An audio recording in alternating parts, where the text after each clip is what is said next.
they're a great offense, and Russ obviously is a great player. There was no Halloween hangover for Russell Wilson. Meanwhile, Jimmy Garoppolo and the 49ers were far from hitting the right notes. I was frustrated with the whole offense, starting with myself, just wasn't a very good day for us. Offensively, we missed out on some really easy opportunities. We kind of just shot ourselves in the foot there. The Seahawks defense came in allowing nearly 500 yards per game, but they turned back the clock today by shutting down San Francisco's running game. Didn't get much with the run game going, tried to get it going. I think we committed to it pretty well in the first half, but when you don't get any big plays in the run game, and then you make some of those mistakes, you guys saw what happened. When you get in a situation where you just got to pass, the defense can, they can pick up on tendencies. If you give them so many times, so many bites at the apple, eventually they'll find, a weak spot. Kittle will undergo an MRI tomorrow, and Garoppolo is once again dealing with that ankle injury, putting their status in question for Thursday night. My ankle sprains linger, so you never know when it's going to affect you. I know he hurt it later in the game or re-hurt it, and we'll wait till tomorrow to see how bad it is. I know he's going through it, though, and, hopefully he's not banged up too bad. Joining us now from his home in Houston, a special treat tonight, Sean Salisbury, former NFL football player and current NFL analyst, and a newcomer to the Bay Area radio scene. Sean, what's that about? Well, I'm doing a football hour, and hopefully it'll be a basketball hour, and a baseball hour, and all that stuff. But aside from my morning drive in Houston, I get to do an hour of football each night at 6 o'clock on 95.7 The Game. And I love it because we talk 99% 49ers and mix in some other football. But it's been a great joy for me to be a part of it. It's such a great sports town and a great football city. Well, people who know Sean, listen to Sean, know he's not afraid to offer an opinion, a hot take. So let's get to the 49ers today.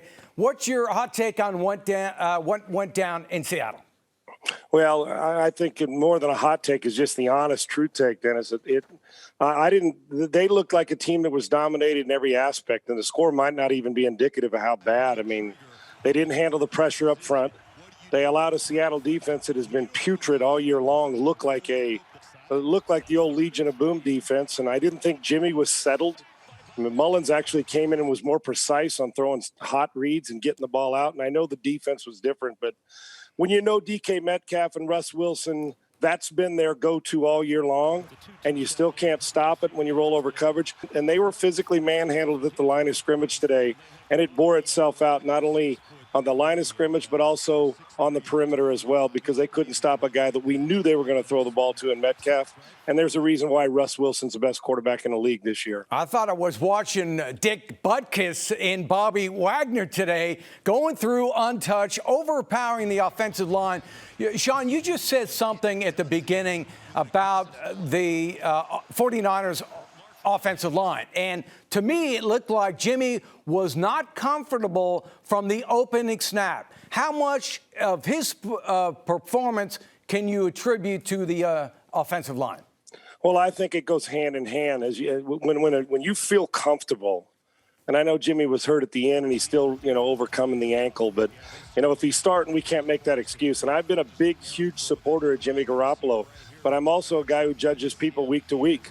I don't give away lifetime achievement awards until your career is over and you deserve it. So Jimmy's got to play better. And I think it's obvious to 49er fans that you look at the guy across the field, and Russ Wilson, he can carry a team when everything else isn't going well.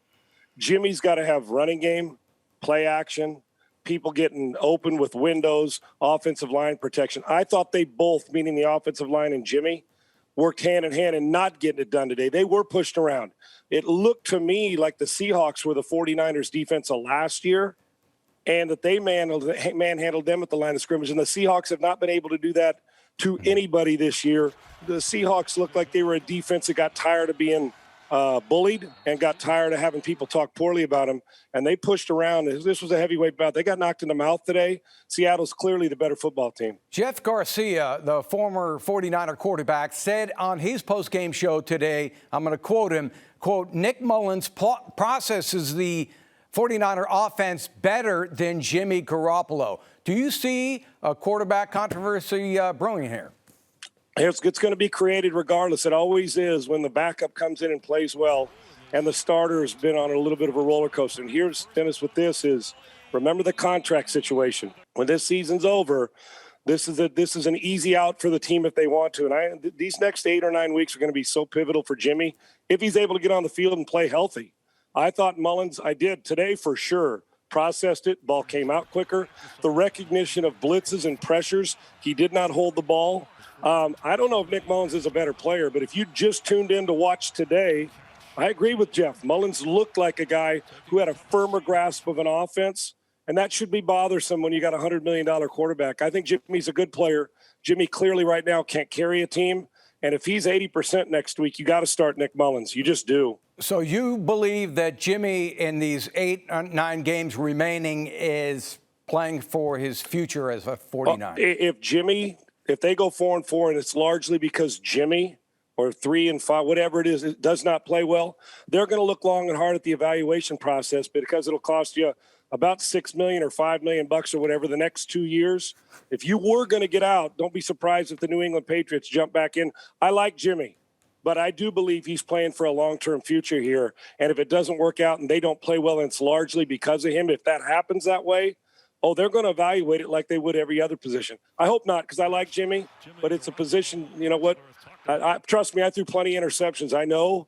So it's a position that you have to be dominant at every week, and the 49ers should be a Super Bowl caliber team every year. Jimmy's under watch, I promise you. Sean, you are so good. You mind sticking around for the Raiders highlights? I'd love to. I'm a lifelong diehard Raider fan, so I'm not going anywhere, brother. I'm right here.